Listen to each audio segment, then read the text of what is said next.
ولایت صرف لفظ نہیں ہے. ہم کبھی کبھی ولایت کا لفظ بولتے ہیں، اس کی حقیقت تک نہیں جاتے. ولایت یعنی اللہ کی ذات جو ولی ہے، اللہ ولی الذین آمنوا، ذاتاً ولی اللہ کی ذات ہے. انما ولیکم اللہ، پھر وہ رسول کو ولی قرار دیتا ہے. وہ حالت رکوع میں زکوٰۃ دینے والے کو رکوع قرار دیتا ہے، لیکن قرار دینے والی ذات اللہ کی ہے، کیونکہ حق یہ اللہ کا ہے. پھر رسول اللہ آگے کیا کریں گے؟ کس کی حکومت کریں گے؟ رسول اللہ کو اللہ نے حاکم بنایا تو کس کی حکومت ہوگی؟ حکومت رسول اللہ کی ہوگی یا اللہ کی ہوگی؟ اگر یہی مسئلہ حل ہو جائے تو ولایت فقیہ بہت آسانی سمجھ میں آ جائے گی. اگر رسول اللہ کو اللہ نے آ کر حکومت دی تو حکومت اب کس کی ہے؟ اگر قانون رسول اللہ خود بنا رہے ہیں تو حکومت رسول اللہ کی ہے، لیکن اگر رسول اللہ فقط اللہ کے قانون کو آ کر نافذ کر رہے ہیں تو حکومت اصل میں اللہ کی ہے، نافذ کرنے والی ذات رسول اللہ کی ہے. اب ایک سوال یہیں پہ حل کریں، کیا اللہ کی ذات جو اصل میں ولی ہے اور رسول اللہ کی ذات جس کو اللہ نے ولی قرار دیا ہے، کیا یہ دونوں ایک جیسے ہیں، برابر ہیں؟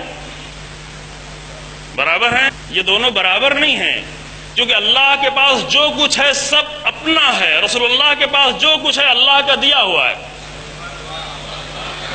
تو دونوں برابر نہیں ہیں، برابر نہیں ہو سکتے.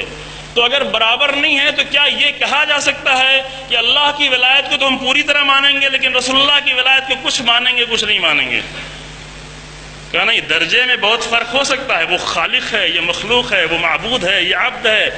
درجات میں فرق ہو سکتا ہے لیکن اطاعت اور ولایت میں فرق نہیں ہو سکتا. قانون اور قانون کی اطاعت میں فرق نہیں ہو سکتا، کیونکہ اگر رسول اللہ کی اطاعت نہیں کی تو اللہ کی اطاعت نہیں کی ہے. درجے میں فرق ہے. تو جو آپ نے جب قرآن نے کہا کہ وما آتاکم الرسول فخذوہ، جو کچھ بھی رسول اللہ تمہیں دے لے لو، انکار کرنے کا پھر حق نہیں ہے. وما نہاکم عنہ فانتہوا، جس چیز سے روکے باز آ جاؤ. ومن یطع الرسول فقد اطاع اللہ، اللہ اور رسول اللہ کا درجہ ایک نہیں ہے، لیکن جس نے رسول اللہ کی اطاعت کی اس نے اللہ کی اطاعت کی. کیوں؟ اس لیے کہ رسول اللہ کو یہ حق نہیں ہے کہ آ کر اپنی اطاعت کرائیں، رسول اللہ اصل میں اللہ کی اطاعت کرا رہے ہیں. یہیں سے ساری ولایت سمجھ میں آ جاتی ہے، یہیں سے ہر مسئلہ حل ہو جاتا ہے. جب پوچھتے ہیں کہ امام معصوم میں اور ولی فقیہ میں فرق ہے، درجے میں فرق ہے. کتنا فرق ہے؟ جیسے اللہ کے درجے میں اور رسول اللہ کے درجے میں فرق ہے. اللہ اور رسول اللہ کے درجے کے درمیان میں فرق ہم تصور بھی نہیں کر سکتے. جو اللہ کی ذات لامحدود ہے، محدود ذہن اور عقل سے سوچ بھی نہیں سکتے. تو وہاں درجے میں فرق ہے لیکن اطاعت میں فرق نہیں ہو سکتا، کیونکہ اطاعت سے، رسول اللہ کی اطاعت سے انکار اصل میں اللہ کی اطاعت سے انکار ہے. یہاں پہ معصوم امام، معصوم نبی اور معصوم کے نہ ہوتے ہوئے ایک غیر معصوم جو معصوم سے نزدیک ترین فرد ہو، عمل میں، کردار میں، پاکیزگی میں، تقویٰ میں، بصیرت میں، علم میں، جو نزدیک ترین فرد ہو، اگر درجے کے اعتبار سے دیکھیں تو دونوں کے درجے میں کتنا فرق ہے؟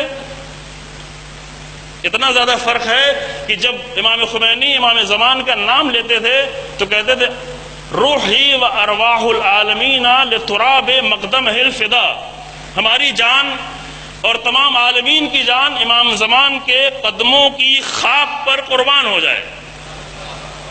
یہ تکلف کے جملے نہیں تھے، یہ ان لوگوں کے جملے نہیں ہیں کہ جو ریاکاری میں آ کے کہیں کچھ بولتے ہیں کہیں کچھ بولتے ہیں اور اپنے کلمات اور بیانات تبدیل کرتے رہتے ہیں. ان کے جملے نہیں ہے. امام خمینی جیسا مخلص انسان جس نے اپنی پوری جان قربان کر دی، وہ آ کے جب امام زمان کا نام لیتا ہے تو اس طرح کہتا ہے کہ امام زمان کے درجے میں اور ہم جیسے ایک طالب علم میں فرق یہ ہے کہ ہماری اور پورے کائنات کی جان قربان ہو جائے امام کے قدموں کے تحت، امام کے قدموں کی خاک پر قربان ہو جائے. لیکن وہی جب اطاعت کی بات آتی ہے تو کہتے ہیں کہ ولی فقیہ کی اطاعت رسول اللہ کی اطاعت ہے. کیوں؟ اس لیے کہ ولی فقیہ کو حق نہیں ہے کہ وہ اپنی اطاعت کرے. وہ جو کچھ بھی پیش کرے گا امام کی بات پیش کرے گا، رسول اللہ کی بات پیش کرے گا، اللہ کا قانون پیش کرے گا. یہ ہے کنسپٹ. توجہ فرمایا آپ نے. ولایت کا کنسپٹ یہ ہے. جو فقیہ یعنی کیا؟ فقیہ یعنی جو فقہ کا ایکسپرٹ ہو. ولایت یعنی حکومت. یہیں سے ایک مسئلہ اور حل ہو جاتا ہے کہ ولایت حکومت کو کہتے ہیں، نہ یہ کہ ہم اپنے طور پہ ایک چیز فرض کر لیں کہ ہم بھی ولی فقی ہیں، فلاں بھی ولی فقی ہے، یہ بھی ولی فقی ہے، وہ بھی ولی فقی ہے. نہ، نظام چاہیے ہے، کھیل تو نہیں ہے کہ یوں ہی کہ سب ولی فقی ہیں. ولایت نظام کو کہتے ہیں، ولایت حکومت کو کہتے ہیں. ہاں، اس حکومت میں پھر ایک سوال اور لوگوں کے ذہن میں پیدا ہوتا ہے کہ پھر ولی فقی جو ہو گیا وہ اس کے انڈر میں سب آگے، سارے مراجع آگے. کہ یہ سب باتیں، یہی وہ نادانی کی باتیں ہوتی ہیں. ولی فقی کی اپنی حکومت ہی نہیں ہے کہ اس کے انڈر میں کوئی آئے. تو سمجھا آپ نے؟ ولی فقی کو حق نہیں حاصل ہے کہ وہ اگر ایک جملے میں بھی، ایک مسئلے میں اپنی حکومت کرے. اگر اپنی حکومت کرے گا خدا نہ خواستہ تو وہ طاغوت ہو جائے گا، ولی فقی نہیں رہ جائے گا. وہ صرف اور صرف اللہ کا قانون پیش کر سکتا ہے، اور جب اللہ کے قانون کو اگر پیش کرتا ہے تو اس کے انڈر میں وہ خود بھی آتا ہے، ہم بھی آتے ہیں، مراجع آتے ہیں، سب آتے ہیں.